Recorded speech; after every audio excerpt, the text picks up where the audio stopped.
He went from moving that ball to moving that work. Oh my god. I don't even know, guys. This has to be one of the craziest crossovers we've ever seen, no pun intended. March is already wild with all the madness, the NCAA tournament, but this one takes the cake. A story that has to be one of the most unexpected things I've ever heard. Things that you hear about in movies. How in the world did a college hooper get involved with a federal lawsuit with a famous rapper? Brendan Paul was born in Shaker Heights, Ohio in December of 1998. He was just your average kid with big dreams to play college hoops at the Division I level. Growing up, he'd constantly compete in the backyard with his older sister, who ended up becoming a D1 softball player herself. The Paul family was athletic, but as we know, talent alone won't get you to the next level. Since the age he was old enough to play on a Pee-wee team, he was the first one to the court and the last one to leave. He attended Hawken High School starting in the fall of 2013,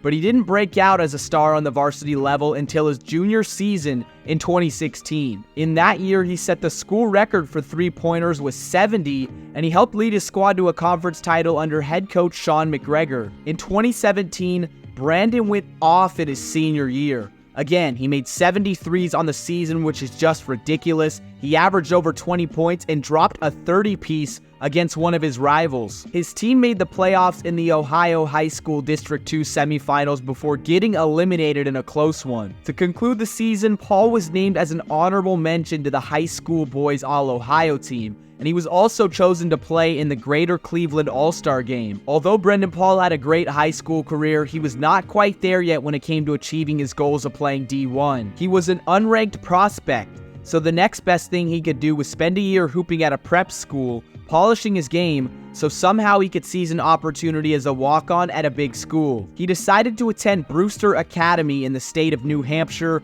for the 2017-2018 season. Brendan played well at Brewster, but it may have been something other than his game that opened doors for the next steps of his career. You know the saying that goes, it's not about what you know, it's about who you know?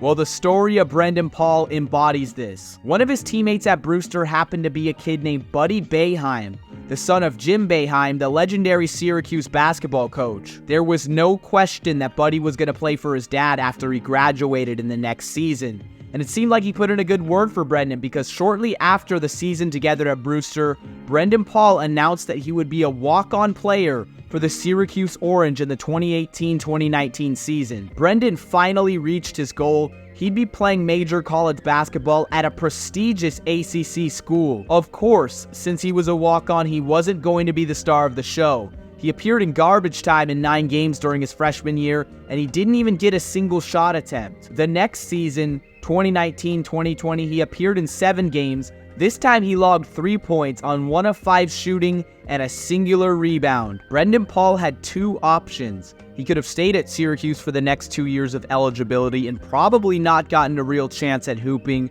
or he could have transferred to a smaller level program to have a chance at being on the court for a significant amount of time. He picked the second option, and in the summer of 2020, he transferred to Fairmont State University, a Division II school in the state of West Virginia. In his last 2 seasons of eligibility in 2021 and 2022 respectively, he averaged 1.8 points in 12 games and 1.3 points in 23 games. Obviously, this is not how Paul drew it up, but still, playing college ball at any level is a great feat. During quarantine in 2020 before he transferred, Brendan Paul developed a love or a side hustle for producing music. He started off casually just making beats from his laptop, but over the next 2 years while he was still hooping, he was getting better at making music. When he finished college, he decided to pursue it full time. He moved back to his parents' house in Ohio, estimated at $829,000, 4 bedrooms, and 6 bathrooms. He eventually found a spot producing with rapper Diddy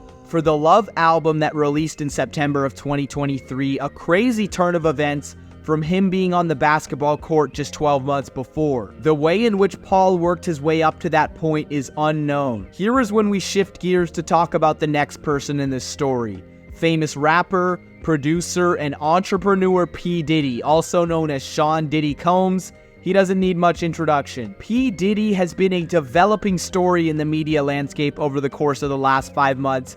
being accused in multiple federal charges that I cannot mention in this video because I might get demonetized, but just know they are very, very bad. All of this reached a boiling point on March 25th, 2024, where law enforcement raided Diddy's home, a DRG Mule. I can't say it, but you guys get the point. You know what I'm talking about. If you don't know what this means, this refers to a person who transports the illegal stuff for someone or something else through smuggling. On March 26, 2024, Diddy's mule was caught and arrested boarding one of his planes as the flight was intercepted by the feds. So who was it? No, it was not a former felon.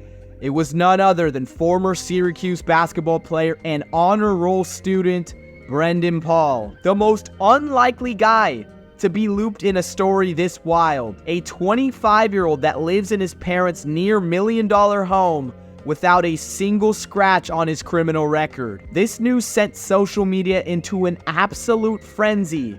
Because be honest, did you think this guy was going to be the next one involved with this case? Congratulations, Syracuse basketball. You got mentioned in the month of March without even being on the court. But seriously, to wrap this up, I have no words. I'm just going to end it there. Let me know what you guys think in the comments. Thank you so much for reaching the end of the video. If you enjoy this type of content, make sure to like, comment, subscribe, do your thing. I've been Saturday Shenanigans, and I'll see you guys soon.